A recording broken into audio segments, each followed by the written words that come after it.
PMK, namanya program dari Kemendikbud di Universitas Muhammadiyah Sumatera Barat.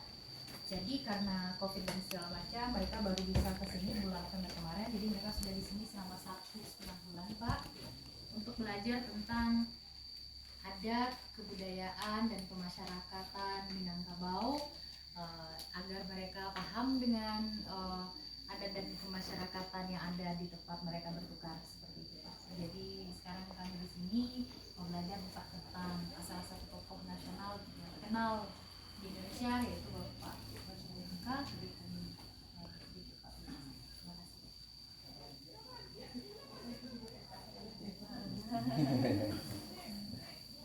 Assalamualaikum warahmatullahi wabarakatuh. Waalaikumsalam warahmatullahi wabarakatuh.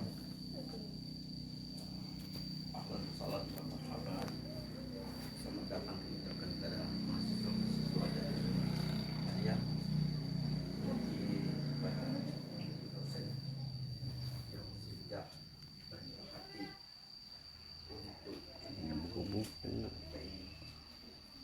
karena memang tempat kita ini baru diresmikan sekitar tahun 2001. Dan kadang-kadang memang besar artinya tempat ini. Betul apa yang dikatakan oleh almarhum Buya Hamka dalam istilah Minang, garam itu aslinya tidak ada Priaman. Jadi sedikit menunjukkan sejarah museum kita ini. Museum kita ini atas instruksi yang pertama sekali dari saudara kita Malaysia. Tahun 2000 ada organisasi bernama ABIM dari Malaysia, Angkatan Bila Islam Malaysia, berkunjung ke tempat ini. Karena di Malaysia dia ini cukup dikenal, apalagi selesainya masa tahan beliau tahun 66. Beliau salah satu tokoh mendukung kemerdekaan Malaysia tahun 57, dan kemudian adanya hubungan sedikit tentang masalah kebudayaan dan sebagainya terhadap Malaysia seperti Semenanjung Melayu. Negeri Sembilan mempunyai suatu adat istiadat yang sama dengan Minangkabau ini. Dengan pikiran beliau cukup diserap dan dihargai di Malaysia. Kalimat beliau itu dalam rangka merakit hubungan dua negara ini sungguh besar artinya. Dia berkunjung ke tempat kita ini. Waktu berkunjung dia tanyakan di mana rumah tempat kelahiran Buya Hamka, karena dia baca dalam bukunya hanya beliau dilahirkan di Tanah Sirah, Batu Panjang, kena Sungai Batang. Dia tanyakan di mana, istilah Malaysianya tapak rumah kelahiran Buya Hamka itu di mana. Akhirnya setelah diberitahukan dan diingat, nah rumah ini dirusak oleh Jepang tahun 43, sampai tidak layak huni lagi, karena waktu itu ayahnya pun sampai dibuang ke Sukabumi. Dan sesuai pada waktu itu mufakat dengan pimpinan daerah Bupati Agam yang waktu itu adalah Bapak Adis Munanda dan Gubernur Sumbar dengan Bapak Zainal Bakar dan keluarga besar Hamka yang diwakili oleh Pak Lutfi Hamka dan beberapa persukuan Hamka yang ada di kampung. Sesuailah dapat mufakat rumah ini direhab kembali, direnovasi, dan memang modal pertamanya dari ABIM Malaysia. Alhamdulillah berkat kerjasama Pemda Agam dan Pemda Sumatera Barat dan para muslimin yang ada dalam negara kita ini, sampai 11 November 2001 diresmikanlah tempat kita ini menjadi museum. Memang bentuk rumah tidak dirubah dari aslinya. Karena besar artinya peri hidup dan perjalanan hidup almarhum ini buat kita yang ditinggalkan.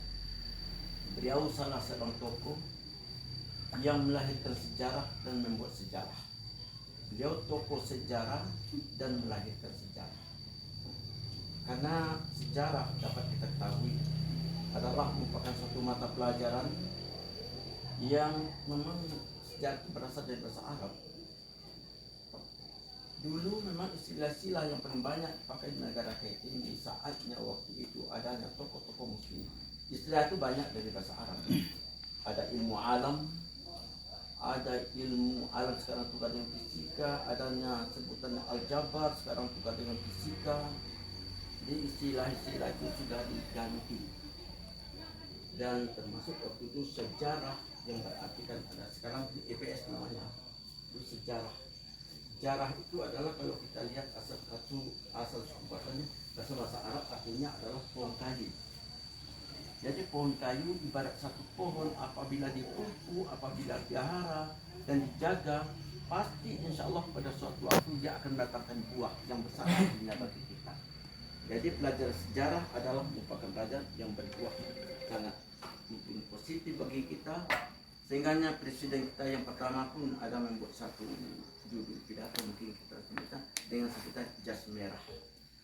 Jangan selalu melupakan sejarah. Jadi sedikit tentang masalah muslim. Dan kemudian kita ke pribadi Buya kita almarhum Buya Hamka. Memang seperti kita ketahui Buya Hamka ini memang mempunyai suatu perbedaan yang berbeda dengan para ulama lain. Beliau secara belajar adalah secara otodidak, tidak melalui sekolah. Jangankan fakultas dan universitas yang beliau tamatkan, SD pun beliau tidak tamat. SD-nya cuma sampai kelas 2. Dan sejarah maka tinggal di rumah ini hanya sampai umur 7 tahun. Kemudian dibawa ayahnya ke Padang Panjang, sekolah di ayahnya di pondok di Padang Panjang, Menafta Wali Padang Panjang sampai umur 12 tahun.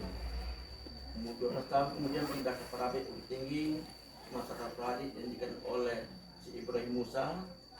Kemudian dia pun masih dalam keadaan belum puas untuk memperoleh satu ilmu melalui sekolah.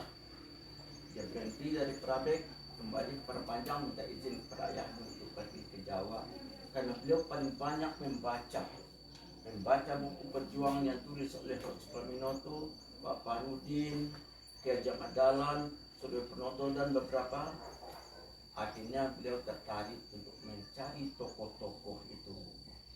Dia berhenti sekolah umur 15 tahun sampai ke Jawa Timur menemui Dr. Praminoto dan Suryo Penoto, dan kemudian juga bertemu dengan Kiai Jamat Dahlan dan juga ikut diskusi di Yogyakarta bersama dengan Haji Agus Salim dan beberapa tokoh-tokoh pada waktu itu.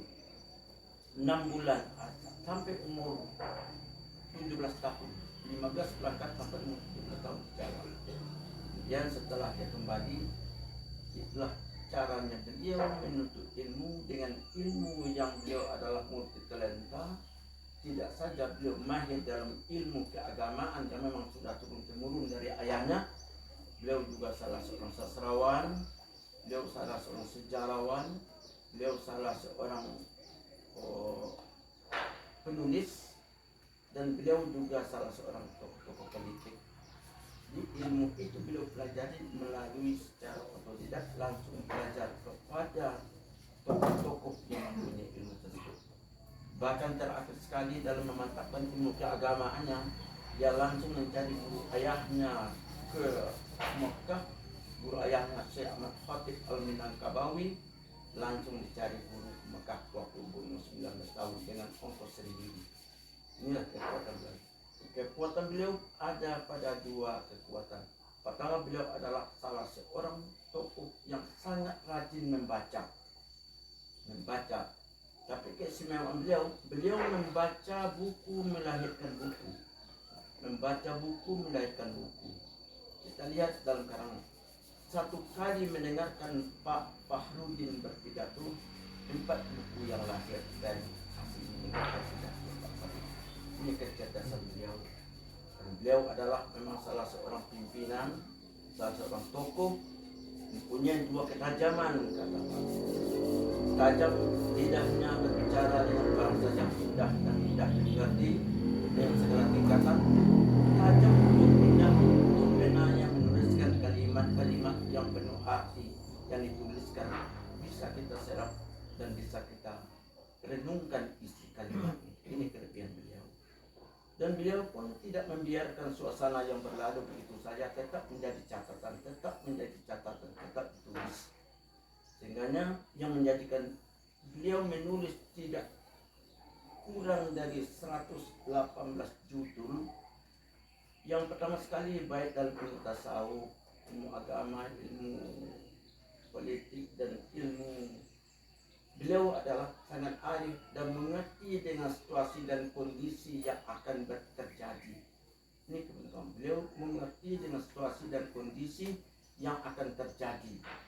Dengan beliau membuat sesuatu hal-hal yang mungkin dapat sebagai memblokir yang akan terjadi, atau lebih untuk mengarahkan yang sedang terjadi. Tidak ada suatu kejadian yang luput dari catatan beliau. Hingga akhirnya kita lihat beliau pergi ke Mesir melahirkan buku di pinggir sungai Nil. Beliau dapat undang ke Irak melahirkan buku di pinggir sungai Dajlah. Beliau dapat kunjungan ke Makkah, lahir buku di samping novelnya adalah Balik Allah dan Bermandikan Cahaya. Dan kemudian beliau adalah salah tokoh yang sangat rajin membaca dan beliau dapat kunjung ke Amerika 4 bulan, lahir buku 4 bulan di Amerika. Di Jakarta beliau siapkan waktu untuk menghadapi masyarakat, mengadukan masalah-masalah kehidupan rumah tangga, kehidupan dan sebagainya, melahirkan buku di Lembah Kehidupan. Beliau melatih saudaranya untuk berpidato, itu pun tidak dibiarkan begitu saja, dikonsep dan kemudian dikumpulkan pidato temannya, lahirlah buku Kitabul Ummah. Dan untuk memperbaiki suasana dan sosial kehidupan yang tidak direstuinya, beliau angkat menjadi novel. Ada kehidupan rumah tangga yang harus diperbaiki, beliau jadikan novel. Novel yang pertama beliau tulis adalah Sisa Badiah. Waktu beliau pergi ke Makassar, dia baca buku, lahir pula Laila Majnun. Lahir buku yang saya kenal adalah dengan Tenggelamnya Kapal Panut. Itu adalah memperbaiki suasana kehidupan Minang pada waktu itu yang tidak membenarkan berkeluarga dengan orang Minang dan lain-lainnya. Jadi beliau seperti itulah caranya beliau memperbaiki umat. Dan beliau ada punya ikat dalam hatinya yang pernah kami dengar dulu di waktu mendapat didikan lebih kurang 3 hari di Pekanbaru tahun 78. Beliau katakan, apa nasihat beliau pada itu? Ifat nafsaka ba'dal mautika zikra, inna zikra lil insan musani. Itulah cita hidup beliau. Ifat nafsaka ba'dal mautika zikra, inna zikra lil insan musani. Titipkan satu cendera mata indah dalam hidup pertamamu untuk orang yang kamu tinggalkan. Kadang inna zikra lil insan musani, titipkan cendera mata indah itu kadang-kadang jauh lebih panjang dari yang pertama. Dengan apa anugerah yang diberikan Allah pada kita, karena warafaqna ba'dhum ba'dha liyattakhidha sukhriya. Allah telah melebihkan kita dengan bermacam kelebihan yang tidak sama. Dalam hal ini tidak kesamaan itu dah nikmat yang harus kita berikan kepada yang kurang, dan kemudian kita ambil kekurangan kita terhadap orang yang punya kelebihan. Ini yang kata beliau. Kemudian pri hidup beliau kalau kita lihat adalah persentasenya banyak yang sulit dari yang mudah, banyak sedih daripada yang gembira. Namun bagi beliau adalah kesedihan itu merupakan suatu batu loncatan yang paling bernilai untuk mencapai satu tujuan. Karena katanya tarjun najata falam tasud masalikaha, inna safinah la tajak lil yabis. Kalau kita ingin berbahagia, jangan takut tentu jalannya. Ingat sampan tidak pernah berjalan di atas daratan, laut yang penuh dengan riak dan gelombang, penuh dengan topan dan badai. Itulah seorang nelayan berjalan mengarungi karang-karang sampai ke pelabuhan yang bernilai tinggi. Ini kehidupan. Karena dia katakan inna ma'al usri yusra, diterjemahkan di belakang pendakian pasti ada penurunan. Di belakang pendakian pasti ada penurunan. Kadang-kadang kita melewati jalan sempit dengan kiri tajam yang campur kaca dan onak dan duri pun mengait kiri kanan. Disitulah besarnya salah seorang pejuang. Sehingganya akhir hidup beliau, sebelum beliau sampai menjadi salah seorang kenal, terpaksa beliau menginap pun di dalam penjara. Dalam penjara itu dalam mempertahankan keutuhan hatinya, kebenaran pendapatnya, karena waktu dia diminta oleh Presiden Soeharto kembali ke Indonesia dari Malaysia, dia angkat menjadi ketua MUI pertama. Ketua MUI pertama dia ajukan 3 permintaan. Coba kita lihat berbedanya kehidupan beliau dengan orang lain. Apa permintaan Buya waktu diangkat menjadi itu? Yang pertama, jangan saya dikasih honor. Yang kedua, sekretariatnya di Al-Azhar bukan di Istiqlal. Yang ketiga, kalau ada fatwanya Nabi bertentangan dengan para umara, kalau dia tidak diikuti, izinkan dia berhenti. Ini penting. Akhirnya memang terjadi pada suatu waktu tahun 63 terjadi masalah. Waktu itu adalah inginnya presiden pertama waktu itu menjadikan negara kecil menjadi dasar hukum. Dasar komunis. Beliau tidak merestui. Karena tidak merestui waktu itu, beliau berhenti dari parlemen. Bahkan partai yang mengusungnya ke parlemen pun diberhentikan. Karena pada waktu itu, walaupun sahabat karibnya dengan Soekarno, tapi kemudian adanya pikiran lain yang sedang meracuni Soekarno, temannya menjadi lawan. Nah, apa yang diambil waktu itu, hari Jumat setelah wirid beliau ditangkap di Al-Azhar. Karena dia sudah diberhentikan, dia anggap dia sebagai tokoh memberikan provokasi, dia memperkasihkan waktu itu dengan tuduhan 3 tuduhan. Tuduhan pertama, beliau dituduh untuk merebut kekuasaan dengan kawan-kawannya. Tuduhan kedua, dituduh untuk ingin membunuh Soekarno. Tuduhan ketiga, ingin menjual Indonesia ke Malaysia, katanya. Waktu itu tuduhan itu ada, walaupun beliau telah mengeluarkan argumentasi yang cukup, tapi tidak diterima karena kekuasaan lebih utama waktu itu daripada kebenaran. Dan akhirnya jatuh hukuman pada beliau 4 tahun penjara. Dengan ucapan Bismillahirrahmanirrahim, Bismillahirrahmanirrahim, dia terima waktu itu. Walaupun bermacam-macam siksaan dalam riwayat yang diberikan padanya, tapi dia hanya mendekatkan diri kepada Allah Subhanahu wa Ta'ala. Akhirnya apa yang terjadi? 2 tahun dalam penjara, tambah 2 tahun tahan rumah karena jatuhnya Soekarno tahun 66 dengan angkatan 66 mahasiswa Muhammadiyah dengan kokamnya yang dipimpin oleh Pak almarhum Lokman Harun dan beberapa. Akhirnya Soekarno jatuh tahun 66, beliau keluar dari penjara, ditambah tahan rumah 3 bulan, ditambah 2 bulan, ditambah tahan kota 2 bulan. Akhirnya berangkat ke Malaysia. Setelah kembali ke Indonesia, seperti yang saya katakan, dia diangkat menjadi ketua MUI pertama pada Soeharto, tapi permintaannya itu terjadi lagi pertikaian dengan Menteri Agama Bapak Alam Shah Ratu Kedua Negara tentang masalah Natal bersama. MUI sebagai ketua waktu itu telah memutuskan Natal bersama hukumnya haram. Pak Alam Shah memanggil beliau, Buya, tolong cabut fatwa Buya demi kesatuan bangsa. Tapi dia jawab, kertasnya saya cabut, tapi keputusan fatwa tidak bisa saya cabut. Daripada Pak Menteri berhenti, biar saya menteri. Dia berhenti dari ketua MUI waktu. Akhirnya dia digantikan oleh Bapak Ki Haji Hasan Bisri dari Kalimantan. Dia berhenti. Kemudian ada sedikit hal-hal yang sangat menjadikan orang sangat memuji Buya. Di waktu akhir hidupnya, 1 minggu sebelum Soekarno meninggal, kebetulan datang surat dari Adrian Soeharto kepada Buya Hamka. Di sana isinya 2. Yang isinya, wahai sahabatku Hamka, kata Soekarno, maafkan aku di atas kesalahanku. Dan kemudian setelah itu, yang kedua, kalau aku meninggal dunia, tolong jadi imam sholat jenazahku. Memang akhirnya dia jawab, wahai sahabatku Soekarno, musuh tidak akan kubawa mati, dendam tidak akan kubawa pulang dari hidup. Sudah kumaafkan sebelum sahabatku meminta. Tidak saya yang lain sudah kumaafkan. Tapi akhirnya memang di waktu Soekarno meninggal, dia datang waktu itu untuk jadi imam sholat jenazah. Dan orang bertanya kepadanya, Buya, kenapa Buya mau juga jadi imam sholat orang munafik ini yang sudah mempenjarakan Buya? Tapi jawabnya, munafik, kafir, zalim seseorang jangan kita lihat. Allah yang lebih tahu.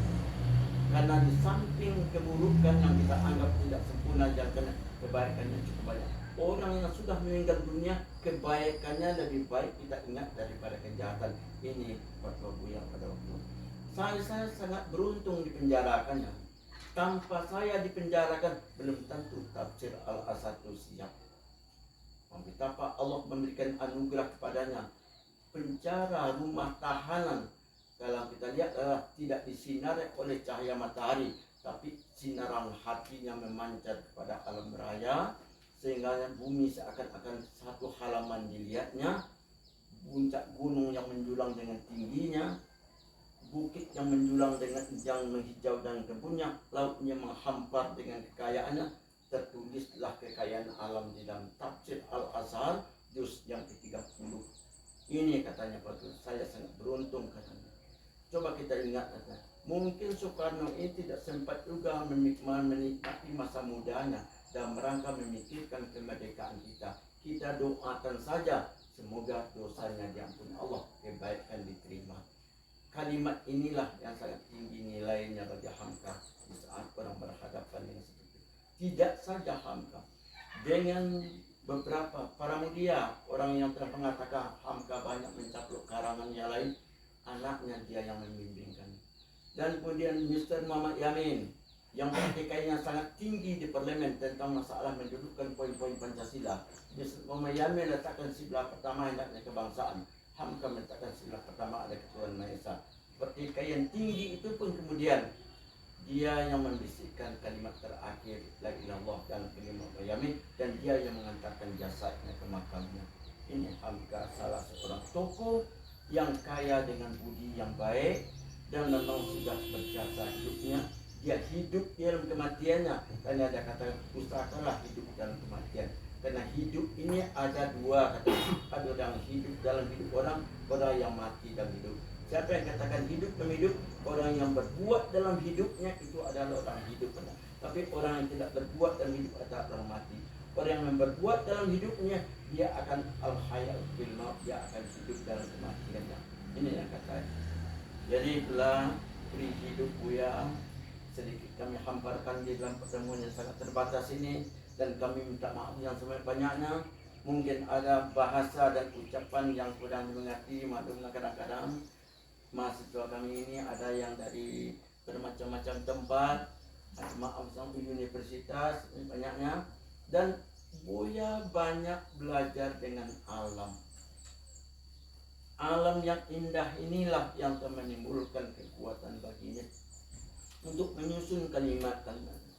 Orang Minang mengatakan panakit pisau serawit kagalah bakalin tabung seladang ambilkan nirung. Satitik jadikan laut, sakapa jadikan gunung, alam takambang jadi guru. Nah, itu dalam sisi lain Minang. Jadi alam ini yang telah membentuk jiwanya itu seni, alam yang telah membentuk jiwanya melahirkan seorang orang sanggup mengambil tasawuf. Karena memang kita tidak adalah di saat ayat turun pertama sekali bukan ayat untuk dibaca, tapi ikra alam yang dibaca. Membaca alam makin terasa nikmat Allah. Membaca alam melahirkan kalimat yang bijak. Ini Buya yang beliau adalah salah seorang tokoh cara menuntut ilmu dengan otodidak, dan kemudian menuliskan seluruh peristiwa yang terjadi dan memperbaiki dan mengerti dengan situasi dan kondisi yang dihadapi dan paham dengan situasi yang akan dihadapi yang akan datang. Ini satu keindahannya. Seluruhnya itu tidak bukan adalah dengan dekatnya kepada Allah Subhanahu wa taala. 2 tahun beliau dalam penjara menamatkan Al-Quran 150 kali. 2 tahun dalam penjara khatam Quran 150 kali. Ini satu orang, dan memang hari ini beliau tidak ada lagi, tapi beliau seakan-akan hidup dalam kehidupan kita. Moga-moga beri hidup dan tantangan hidup yang telah beliau jalan itu dapat kita ikuti di belakang. Walaupun beliau sudah berjalan 1000 langkah, kita ikuti selangkah demi selangkah. Tidak akan mungkin langkah 1000 tanpa ada langkah pertama. Tidak mungkin ada langkah 1000 dan adanya langkah pertama. Banyak maaf kalau ada nanti pertanyaan, kami coba menjawab sepanjang yang mungkin sampaikan, tapi kami yakin ada kekurangan pada kami karena pertama sekali adalah 73 tahun beliau hidup. Kalau hanya dipisahkan dalam waktu yang sangat pendek, terlalu hebat namanya tukang pisahnya. Jadi banyak maaf. Assalamualaikum warahmatullahi wabarakatuh.